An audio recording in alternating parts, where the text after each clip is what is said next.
Hey, oh, I'm looking at myself. Fuck. Hey guys, what's going on? It's week 23. Can you believe it?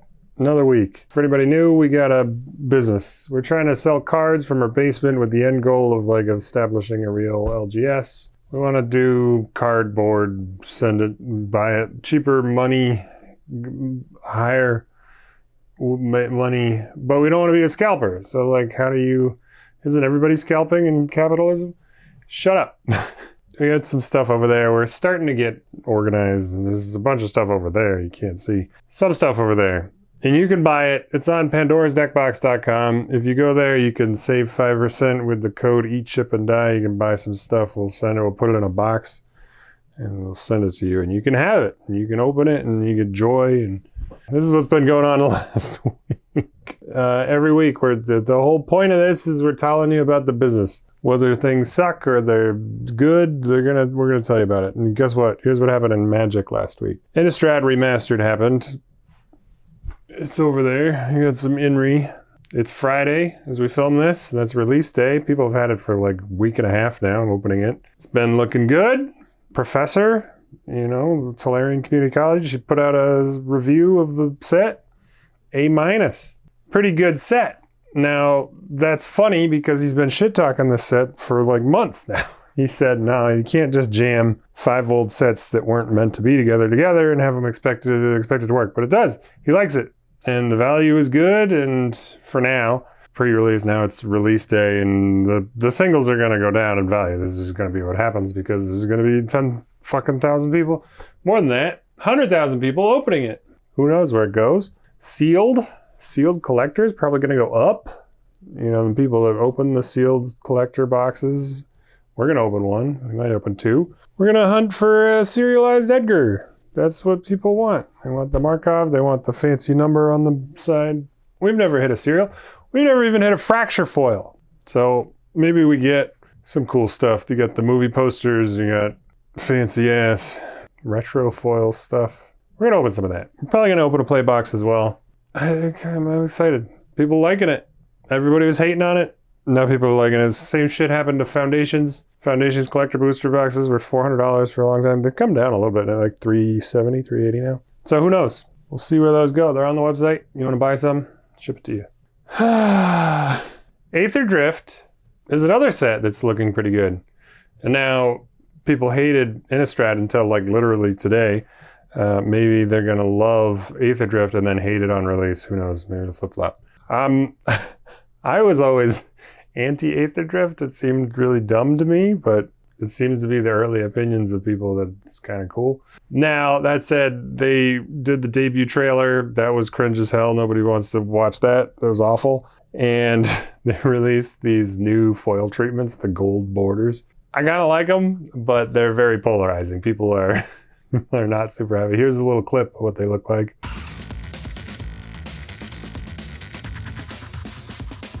When they're in motion, definitely you can't judge it by the 3D renders or whatever, the scans. It just looks yellow on the scans. But in video format, and seeing them in person, I'm sure they will be pretty cool.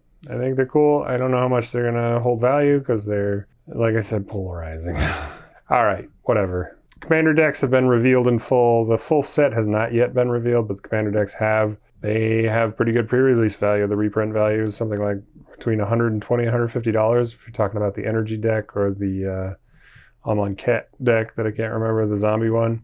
And the Zombie one's worth more. I think it's like $156 in pre-release reprint stuff. But obviously that'll drop. Maybe it'll have, but if you pre-ordered these things, they were like $28, $36, depending on where you got them from. I think our cost basis was in the $30 range. That's big money. It's probably a bigger ROI than collector boxes.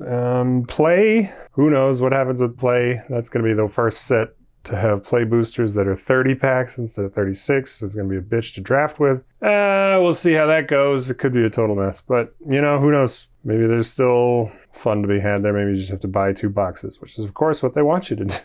You just have to break down more boxes. The mechanics look pretty cool. There's a lot of graveyard stuff. Obviously, the zombie theme. Energy comes back. I learned Energy came around because of the Kaladesh, which is now Avishkar. It was invented in Kaladesh. That's pretty cool. So they're bringing back Energy. I'm new to this, and Fallout was where I knew Energy from. But clearly, there was energy before that, and it's cool to bring it back for this set.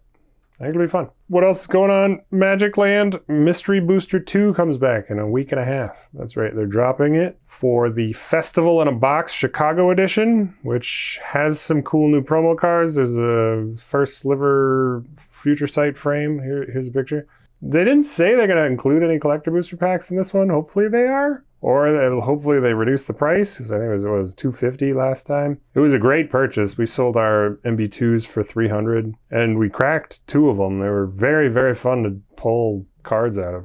Stuff we've never seen. Crazy-ass treatments with the future frame, foil, the one foil a box if you're lucky. So yeah, MB2's coming back. We're definitely going to buy some of that. Pokemon News, Battle Partners is out today. So we got 2 big releases today. We got Inri, and we got Battle Partners. And it's the Japanese set of Journey Together, which is going to come out in March, right? We're excited about it. We ordered 1 case, and it was very expensive. We're going to get hosed. We're going to get totally mangled on that. It's just murder-cated by the price of Battle Partners. And we looked into the price of the next one, the Heat Arena. Is the SV9A is the next little mini set. That one's $97 too per box. The whole point of like the Japanese Pokemon market is these boxes were like 30 to 40 bucks, and they're like reasonable. You can afford them. When Prismatic is 150, 120, whatever, and ETB, you could buy 30 packs of, granted there's only 5 cards per pack, but you could buy a Pokemon booster box for $30 to $40. And now that same product is like $100. Battle Partners is over $100, and we paid like $110 a box after shipping.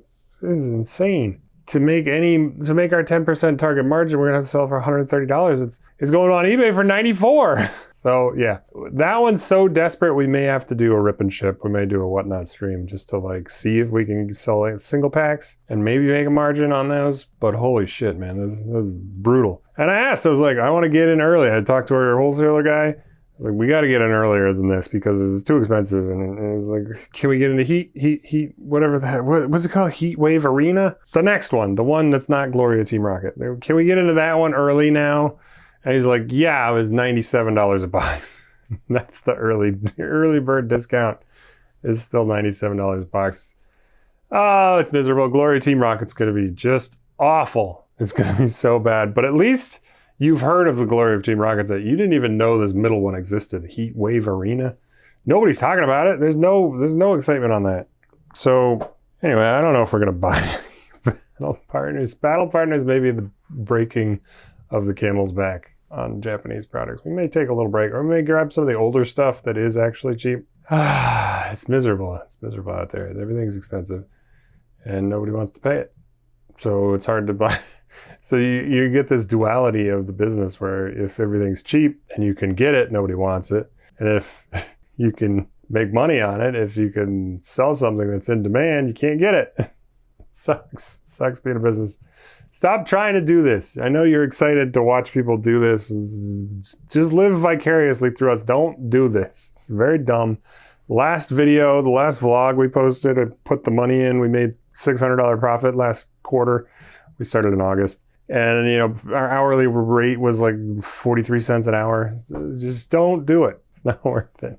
I'm not gatekeeping. You can do it if you want, but I'm telling you, man, it's a lot of money and it's a lot of work, but it is fun. That's why we keep doing it. It is like an actual fun thing. I'm excited in the morning to like get on Shopify, and if we get an order, we got an order. We sold another Duskborn Precon. Anyway, I'm rambling. Sorry. Let's talk Prismatic. You know about Battle Partners. That's expensive. Prismatic, still expensive. It's coming down. The Game Piece Army, as Rudy loves to call them, the people that don't want to support scalpers, that's great. They're holding strong. Scalpers are fighting each other for every cent. We've got them casually listed on our site for less than the TCGplayer lows. So if you want to save some money, they're there. If you need it, if you can't wait, my advice is to wait. Don't buy it. If this is too expensive, don't buy it. And you're doing that, and the scalpers are losing, and good job. If you do want to buy it, if you're impatient, we've got some on the site. And that's all I'm going to say about it. I don't want to get into the morality of scalping or capitalism. I can't do it. I'm just here. The end goal is that we have an LGS. brick and mortar, because that's the only way distribution will give you access, and that we get access, a big spend, so we get a lot of product, and then we can give it to people for MSRP or whatever is reasonable. Sometimes you can go less than MSRP if it's a bear market and things aren't doing well. That's the end goal. So whatever steps that have to happen in between there, I'm not gonna justify it. It is what it is, man. It's business, and don't buy it. If it sucks, don't buy it. Anyway, Danny Phantom released a video. He had the odds in percentages to get any specific SIR. So the evolutions, if you want a Moonbryon, you have a 0.04% chance per pack of getting that. It's really bad. And if you want some context, Evolving Skies, which has been dubbed Evolving Cries, twice as hard as that set to hit any specific card. And the prices of singles, the Moonbryon, all the evolutions, he thinks is the floor right now. The $1,600 Umbreon, that is probably where you're going to get in at the cheapest possible option, because people are opening it and they're not hitting them. The listed quantities of these cards is minuscule. There's like 20 of each EVs available to buy. It's bad. And it's only going to get better when Pokemon reprints this thing into the ground. They said they will. I think it's going to take months for that to happen. So in the meantime, buckle up. Either be patient, and as he says, it's okay to miss out. Just don't buy the set. If you're not into it, you can't handle it. It sucks to miss out, but you just can't afford it right now. It's insane. And if you wait 6 to 12 months, you can get it, and I'm sure it'll be reasonable. I don't think it'll ever come back to MSRP. I don't have a crystal ball. I'm just making shit up. Just repeating what people have told me on the internet.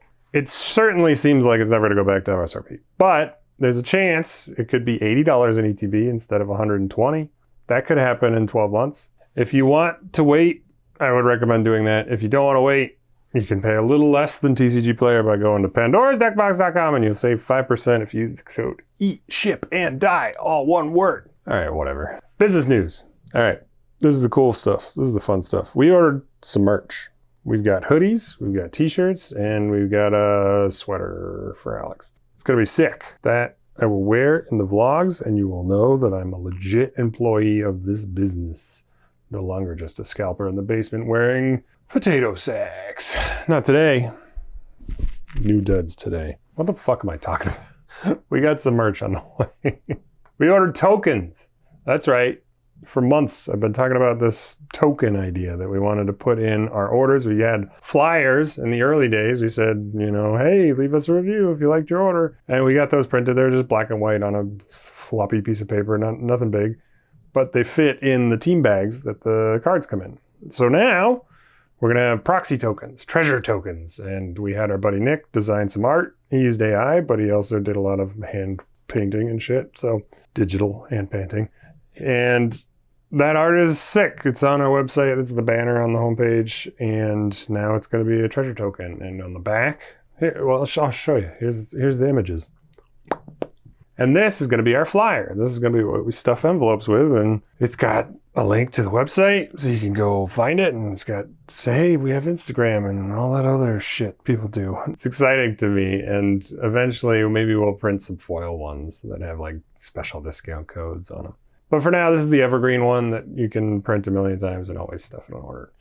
It was kind of expensive. They were 612 treasure tokens, which is the biggest bulk option on the proxy site. It was $190 after shipping and tax, which which equals 31 cents per token. And that's kind of expensive for a flyer. I think our last flyers were like 10 cents. They were very simple. They weren't full color and they weren't playable. That's kind of the draw here, is that these are real tokens you can play in the game and you can whip it out and say, look at this, I got a good deal on Innistrad Remastered from this website. And whatever, it's an ad. We're paying for money for ad. Anyway, we also ordered a very fast scanner for cards. It's a big purchase.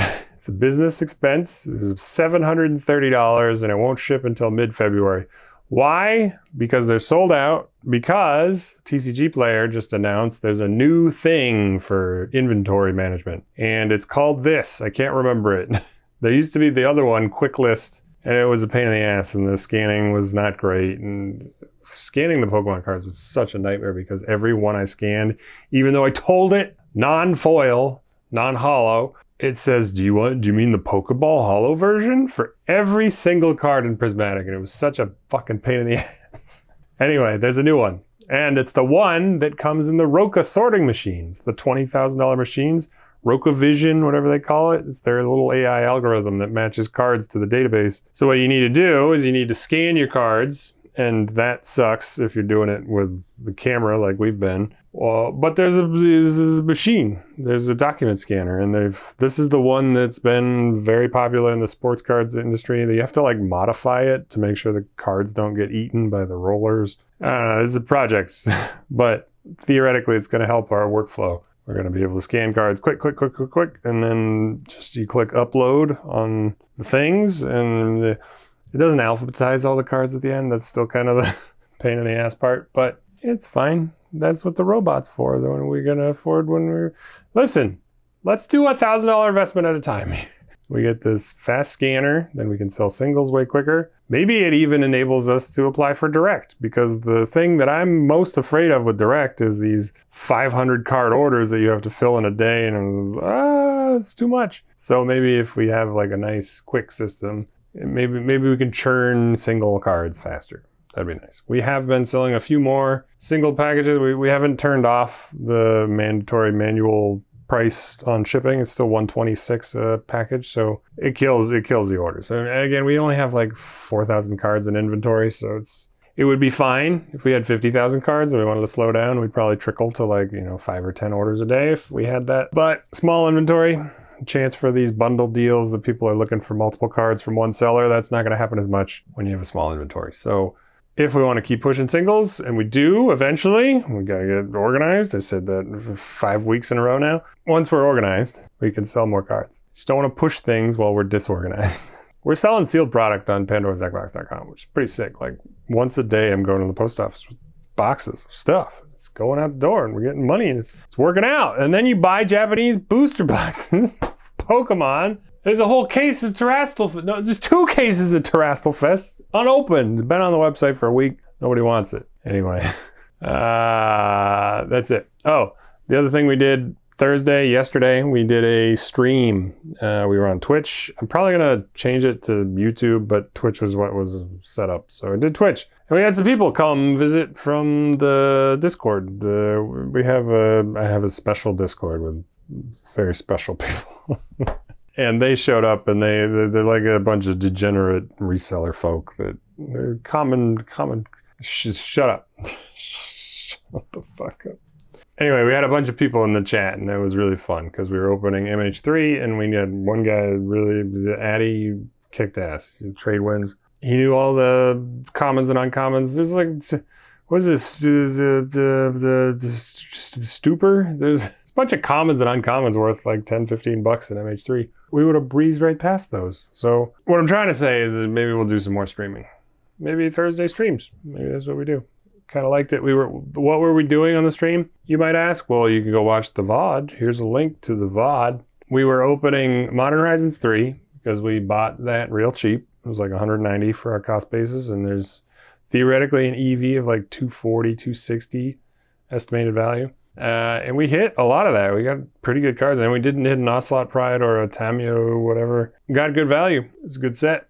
And most importantly, we were testing the theory I had that Unfinity Draft was a good buy. We're seeing it for like $89.99 a box, and Rudy says they're going out of print, out of restock. They're going to be gone soon. So I was like, well, it's still cheap. Should we buy more? Let's open some boxes, because in Mox Alpha, right?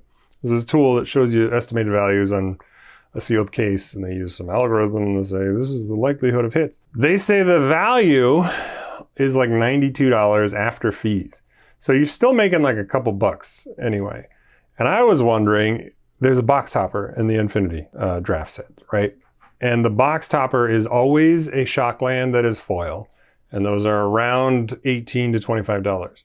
So is Mox Alpha including that shock land in their calculations? We're still unclear. The first box we opened had 0 shock lands with the 1 guaranteed. So that was awful. We got like $30 in value. It's just real bad. And the second box, we got 4. 3 and then the guaranteed one. So that one was like $120. There's value in the lands too, which is, I love space. Edge of Eternities is coming out. The space themed basic lands are incredible. Here's a picture. I'm so sorry, editor Adam.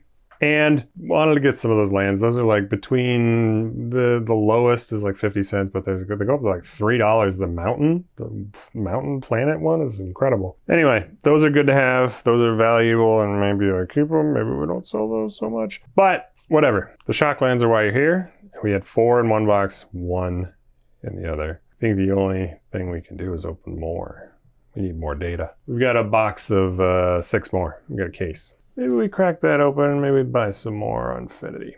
All right, that's it. That's all we got. Hopefully this is a quicker one. Oh my God, is it half an hour again? What is wrong with me? I write these notes and then there's more. There's always more shit to talk about. I'm always surprised how much shit they're talking about. All right, hey, guess what? I'm gonna take you with me. We're gonna go roll a die. Well, I wanna roll a die. But this fucking screw is so tight. Why did I make it so tight? That's what she said. What is wrong with me? What a stupid idiot. All right, anyway, we're gonna go. All right, don't drop the camera, please. All right, we're gonna go roll a die. We're gonna go find our fate for the week. Last week we rolled an 11. Yeah, it was kind of an 11 week. And the week before that was a 1, and we lost David Lynch, which is a bummer.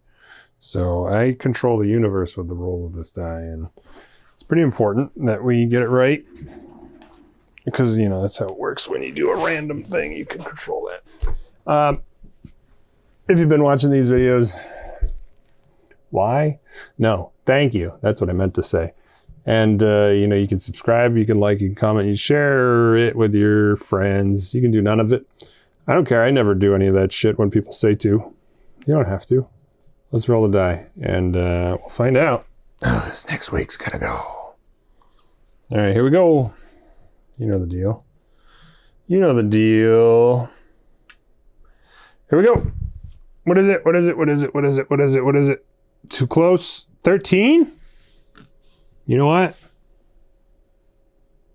I take it. I take that. Anyway, have a good week, everybody. See ya.